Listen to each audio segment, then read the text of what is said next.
اس نے حال ہی میں 5ویں شادی یہاں کے کسی ممبر پارلیمنٹ کے بیٹے کے ساتھ کی ہے۔ رخسانہ نے اب کی بار اپنی معلومات پیش کی۔ برقعے سمیت؟ شائقہ نے پہلی بار گفتگو میں براہ راست شرکت کی، اگرچہ وہ جاوید اور رخسانہ کی باتیں مزے لے لے کر سن رہی تھی۔ ہاں جی، برقعے سمیت۔ اس نے اپنے تازہ ترین انٹرویو میں بھی اپنی آنکھوں کو گھما گھما کر کینیڈا میں موجود حجاب اور برقعے کے خلاف فضا کو ختم کرنے پر زور دیا تھا۔ What a fucking S whole! Canada میں مسلمانوں کو اگر کوئی مسئلہ ہو سکتا ہے تو انہی فکنگ ریٹائرڈ فینیٹکس سے ہو سکتا ہے۔ رخسانہ کی ان باتوں سے شائقہ کو دوہری حیرت ہو رہی تھی کہ ایک طرف تو رخسانہ روشن خیالی کی رمزوں سے واقفیت کا مظاہرہ کر رہی تھی اور دوسری طرف روایتی مسلمانوں کی طرح مغرب کو اسلام کی بربادی کا ذمہ دار سمجھتی تھی۔ لگتا ہے کہ ایک رواج سا چل پڑا ہے ان نقابن و حجابن لڑکیوں کی ایسے گوروں سے شادی کرنے کا جو اسلام قبول کرنے کو تیار ہیں، یا پھر ایسے لبرلزم پر ڈھلنے کو تیار ہیں جس سے وہ یہ ثابت کرنا چاہتے ہیں کہ وہ اور ان کے خاندان مسلمانوں کے لیے انتہائی رواداری کا رویہ رکھتے ہیں۔ مگر جو چیز مجھے پریشان کرتی ہے وہ یہ کہ کیا مسلمان فقط برقعوں، حجابوں اور بے ڈھنگے داڑھیوں والے ہی ہوتے ہیں؟ میری طرح، آپ کی طرح نارمل نظر آنے والے نہیں ہوتے؟ مگر یہ مغربی میڈیا کی بھی خرابی ہے کہ وہ مسلمان ان بے ڈھنگے داڑھیوں، برقعوں اور حجابوں والوں کو ہی سمجھتے ہیں۔ جاوید ملک نے کہانی ختم کر کے اس پر تبصرہ شروع کر دیا، جس سے شائقہ بہت مروب ہو رہی تھی۔ آج سے پہلے وہ جاوید ملک کو ایک روایتی سا پاکستانی سمجھتی آ رہی تھی۔ میں بھی آپ کو ایک دلچسپ داستان سناتی ہوں۔ اب کی بار رخسانہ اپنی پٹاری سے ایک قصہ نکالتی نظر آئی۔ مسز آگا منتقل ہونے سے 2 سال پہلے میں ٹورنٹو ڈاؤن ٹاؤن کی ایک بلڈنگ میں رہا کرتی تھی۔ وہاں مجھ پر ایک گورے نے آتے جاتے ڈورے ڈالنے شروع کر دیے۔ میں اس کی الیگ سلیگ کا روکھا سوکھا جواب دے دیتی تھی۔ ایک روز اس نے لابی میں روک کر بات کرنے کے لیے وقت مانگا۔ میں نے کہا، یہیں بولو، کیا کہنا چاہتے ہو؟ پوچھنے لگا، میرے ساتھ ڈیٹ پر چلو گی؟ میں نے جواب دیا کہ میرا ایسا کوئی ارادہ نہیں، کیونکہ وہ مجھے کبھی بھی پسند نہیں تھا۔ میرے انکار کو سن کر وہ کافی مایوس نظر آیا۔ مجھے ایسے ہی تجسس ہوا کہ ذرا معلوم کروں کہ وہ ایک دیسی لڑکی کے ساتھ کیوں ڈیٹ کرنا چاہتا ہے۔ میرے پوچھنے پر اس نے بتایا کہ اسے مسلمان لڑکی کے ساتھ ڈیٹ کرنے کی بہت تمنا ہے۔ میں نے اس کی وجہ پوچھی تو کہنے لگا کہ اسے اپنی سابقہ گرل فرینڈ سے شدید نفرت تھی، کیونکہ وہ ڈرنک بہت کرتی تھی اور اس کے بقول اس کی گرل فرینڈ نے 2-3 مزید بوائے فرینڈز رکھ چھوڑے تھے۔ اس نے مجھے یہ بھی کہا کہ اس نے سن رکھا ہے کہ مسلمان لڑکیاں اپنے شوہروں کے ساتھ بہت مخلص ہوتی ہیں۔ میں نے پوچھا کہ کیا وہ بھی اپنی مسلمان گرل فرینڈ کے ساتھ اتنا ہی دیانتدار ہوگا؟ میرے یہ کہنے پر اس کا چہرہ جذبات سے لال ہو گیا۔ کہنے لگا کہ مجھے ایک بار کوئی مسلمان لڑکی مل تو جائے، وہ مجھے جو کہے گی کرنے کو تیار ہو جاؤں گا۔ میں اس کی خاطر مسلمان ہو جاؤں گا، اگر ضرورت پڑی تو اس کی خاطر جہاد کرنے فلسطین چلا جاؤں گا۔ میں نے اسے ٹوکا کہ بھلا بیچ میں فلسطین کہاں سے آ گیا؟ کہنے لگا، پچھلے ہفتے وہ ٹورنٹو میں حماس کی حمایت اور اسرائیلیوں کی مخالفت کے خلاف ایک احتجاجی جلسے میں گیا تھا۔ وہاں حجاب پہنے اربنیں اسے اتنی بھلی لگی تھیں کہ اس نے ان کی توجہ حاصل کرنے کی خاطر اسرائیل کے خلاف خوب نعرے لگائے تھے۔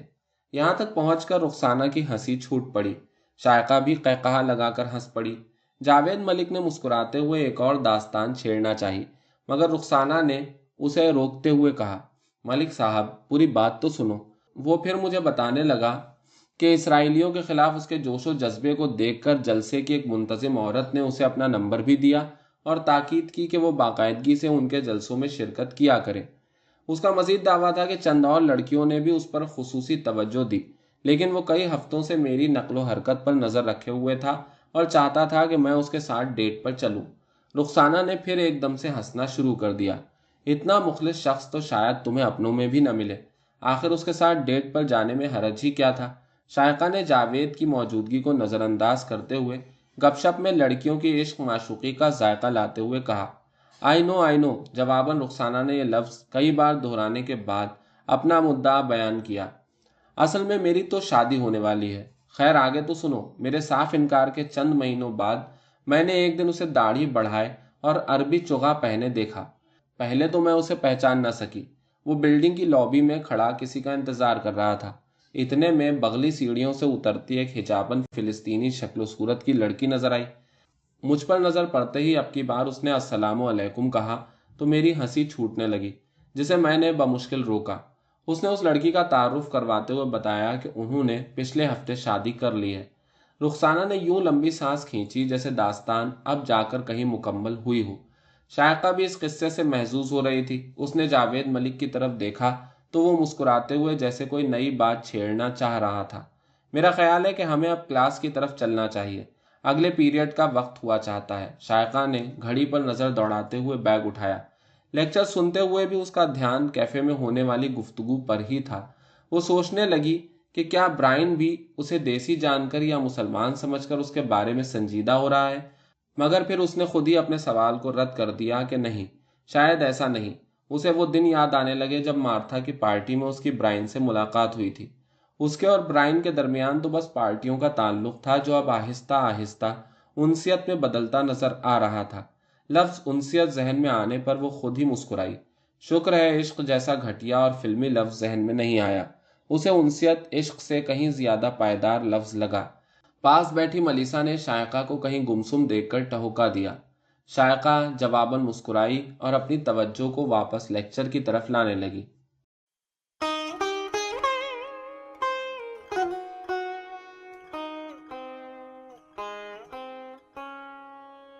آپ میرے ناول الپاکستان، مہلت، رنگ محل، ایک نامکمل زندگی، کووڈ کے دنوں کا ملٹی کلچرلزم اور میری نظموں کی کتاب منظر آنکھوں میں ٹھہرے رہتے ہیں یوٹیوب اور اسپاٹیفائی میں سن سکتے ہیں۔ جلد ہی یہ کتابیں آڈیبل کے پلیٹ فارم پر بھی دستیاب ہوں گی۔ یہ کتابیں اردو اور ہندی میں پبلش ہو چکی ہیں۔ اس کے ساتھ ساتھ میری آٹو بایوگرافی پاکستان میں ایک ہندوستانی کو بھی آپ یوٹیوب پر سن رہے ہیں۔ یہ کتاب بھی جلد ہی مکمل ہونے کے بعد پبلش ہو جائے گی۔